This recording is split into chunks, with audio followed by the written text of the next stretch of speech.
আজকে বাজারে গেলাম, বাজারে গিয়ে চোখের মধ্যে একদম নতুন একটা মাছ পড়লো। সেটার নাম হচ্ছে সোনালী ইলিশ। মানে এর আগে খাইনি, অনেকে হয়তো বা খেয়েছে, আমি কিন্তু কখনো খাইনি আর এই মাছটা হয়তো দেখিও নি, কারণ বাজার সচরাচর যাই কিন্তু তারপরও দেখিনি। হ্যালো ভিউয়ার্স, আসসালামু আলাইকুম। সকালবেলা ঘুম থেকে উঠে বাজারে চলে গিয়েছিলাম, চিন্তা ভাবনা করে যে সকালবেলা গেলেই হচ্ছে মাছ মাংস একটু তাজা পাবো। আর হচ্ছে যদি দুপুর 12টা একটার দিক যাই বাজারে, নয়তো বা বিকালে, সেইটা হচ্ছে মাছ মাংসগুলো একদম ভালো থাকে না। আর হচ্ছে মনে হয় কেমন একটা পচা পচা ভাব চলে আসে, কিন্তু তারপরও কিনতে হয় আমাদের। এই চিন্তা করে আজকে সকালেই চলে গিয়েছিলাম বাজারে, টুকিটাকি মাছ মাংস কিনলাম আর হচ্ছে একটু করে সবজিও কিনে নিয়ে আসছি। সবজি নিয়ে আসে মানে সবগুলো নিয়ে এসে কেটে ধুয়ে এই যে পরিষ্কার করে হচ্ছে রান্না উঠাই দিয়েছি।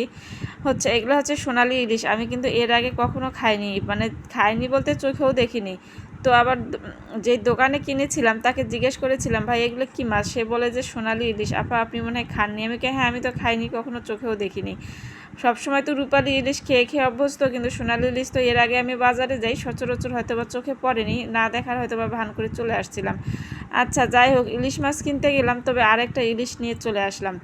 তো সমস্যা নাই, যেহেতু আগে এটা খাইনি, তো এই জন্য চিন্তা করলাম যে আসলে ট্রাই করে দেখি যে এটা খেতে কেমন লাগে। ইলিশ মাছ ভেজে একখানে রেখে দিয়েছি, রেখে দেওয়ার পরে আবার সেই তেলের মধ্যে আমি একটু আলু আর হচ্ছে ঢেঁড়স এরকম করে চচ্চড়ি করে একদম ভেজে ভেজে নিব, একদম পানি দেব না এখানে। এই মানে তেলের মধ্যে লো হিটে একটু ভেজে নিলেই ভাজা হয়ে যায় এই তরকারি, মানে ভাজিটা। আচ্ছা, তারপর হচ্ছে এখানে পেঁয়াজ দিয়ে একটু ভালো করে নেড়ে চেড়ে নেব। পেঁয়াজটা একটু লাল লাল হয়ে আসলে তারপর এখানে পানি দিয়ে কষাই নেব। আচ্ছা, যেটা বলতেছিলাম যে কখনো তো খাইনি সোনালী ইলিশ, তো চিন্তা করলাম যে বাসায় নিয়ে যাই।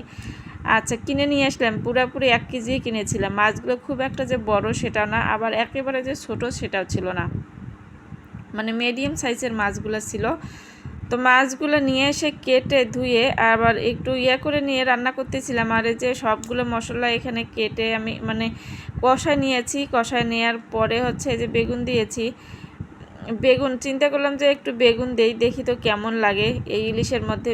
মানে সচরাচর কিন্তু ইলিশের মধ্যে বেগুন দিয়ে খেলে অবশ্যই ভালোই লাগে। তো আমি চিন্তা করলাম সোনালী ইলিশ হয়তো বা টেস্টটা একটু ওই ইলিশের থেকে বেশি হবে। ওই যে বোকা কথা আছে না, আগে তো চিন্তা করি নেই যে আগের থেকে হয়তো বা ওই ইলিশের থেকে এটা হচ্ছে টেস্টটা একটু কম হবে।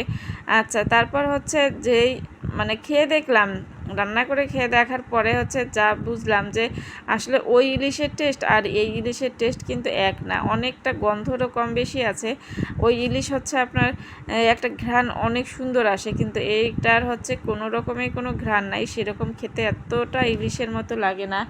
ইলিশ মাছ ঠিক আছে, কিন্তু অতটা যে খারাপ তাও না, খেতে মোটামুটি, খুব একটা যে ভালো তা না, খুব একটা খারাপ সেটাও না, কিন্তু কাঁটাতে ভরা, অনেক কাঁটা। যারা কাঁটাতে ভয় পান তারা কিন্তু এই মাছটা খাবেন না।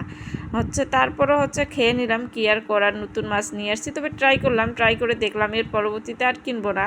একবার কিনে তো শিক্ষা হয়ে গেল। এত কাঁটাওয়ালা মাছ ঘরে কেউ খেতেও চায় না।